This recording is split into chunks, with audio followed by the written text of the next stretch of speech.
Is life miserable? In Buddhist philosophy, it is stated that to have a body is to be suffering's physical and mental suffering. The rich or the poor suffer. This saying affirms that all sentient beings in the world suffer. From ancient times to the present, mankind has always been immersed in a sea of suffering. Quietly accept without finding the root of the cause of suffering, and where does it come from? 2,600 years ago, an enlightened Buddha discovered the truth of suffering and gained insight into the suffering of sentient beings.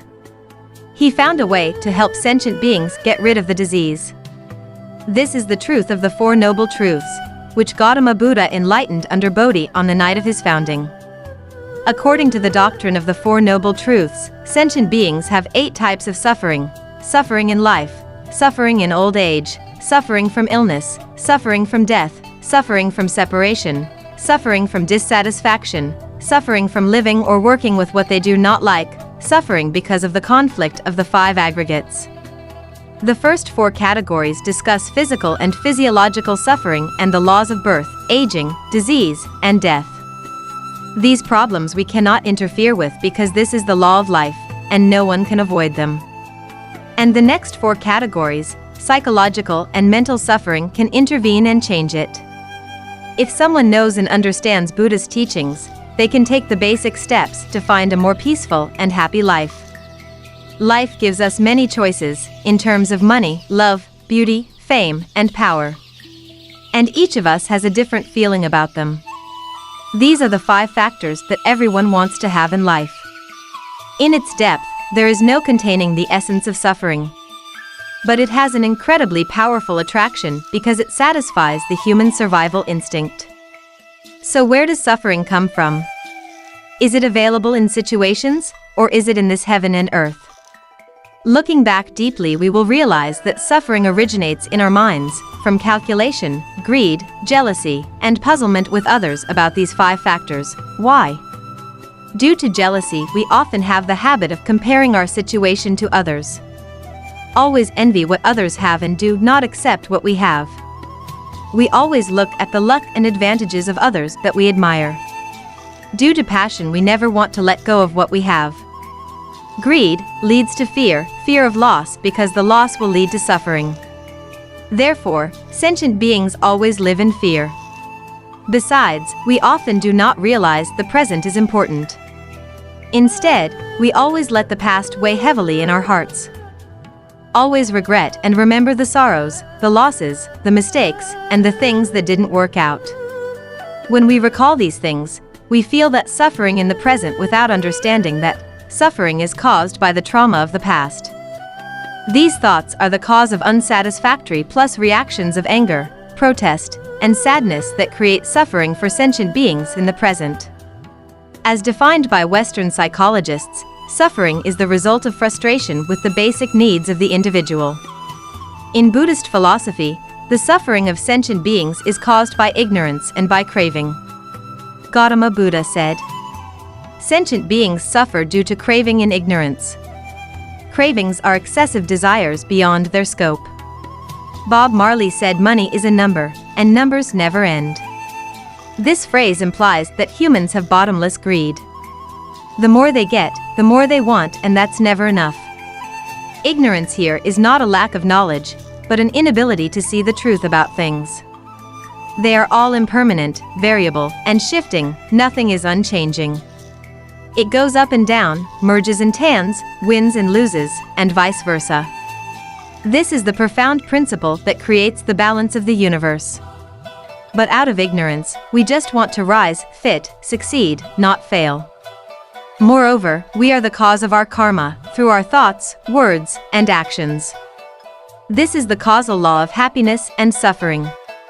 Suffering is a negative trait that pervades our entire consciousness.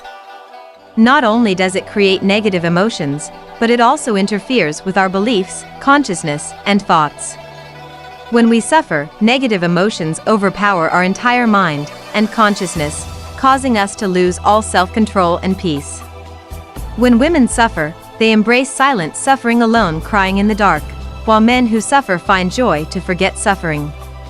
Therefore, women are more prone to depression than men, and when suffering is greater than life, they seek death. Each of us has to experience difficulties and turbulence in life. The most important thing is how to overcome them without suffering. A quote from Thich Niem: "Do not identify with grief, that is, do not follow emotions, negativity, boredom, despair, anger, and crying when suffering appears. Please accept it. Don't resist, don't against, because when we resist it, negative emotions become more muscular. But when we accept it, accept the truth, it will slowly dissipate." Suffering is a phenomenon, and it is impermanent.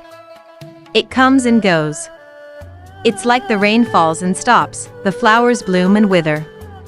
Suffering, too, comes and goes. In this way, we overcome all suffering. We often try to repel suffering in a mood of anger, resentment, and hatred, but with this mood, how can we suffer repel, which becomes even more painful? Gautama Buddha said, "Only the energy of mindfulness can repel suffering." The energy of mindfulness is to live fully in the present moment, which means the body in the present, be aware of what your body is. Emotions in the present, and recognize what you are. When mindful energy exists, the body and mind will be united and you will truly connect with the present. When you are present in present, the energy of mindfulness reaches extreme levels. The process of practicing mindfulness is not the process of reducing suffering, but the process of returning to accept one's true self and then realizing that all the phenomena around us are just a dream. When the mind is above the body, the mind will not seek suffering. From there, your mind will no longer be preoccupied with anything, or aka heartless, which means having an alert mind, an awakened mind, an understanding mind, but no desire, resistance, and suffering mind. It must go through an elaborate process of cultivation, which cannot be done overnight.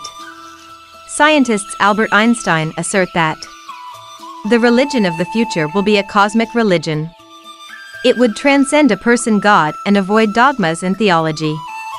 Covering both the nature and the spiritual, it should be based on a religious sense, arising from the experience of all thing, nature and spiritual, as a meaningful unity. Buddhism answers this description. The Buddhist practice method always reminds and guides us to return to ourselves, to realize who we are, and to live for ourselves. That is, to live well, to speak well, and think well, also known as the pure body, pure mouth, pure mind, that is pure copper. If anyone does this, they will overcome all suffering and capture the soul of life. Suffering is part of life. How many happy conditions we have, but we don't see: a whole body, a warm family, a good job, a beautiful society. We don't realize those are the conditions of happiness. We have focused on the inadequacies that are suffering and then engulfed our lives in suffering. We suffer because of unsatisfactory conditions, not this life is suffering. The Buddha said that the source of happiness is to think of others, and the source of all suffering is to think only of oneself.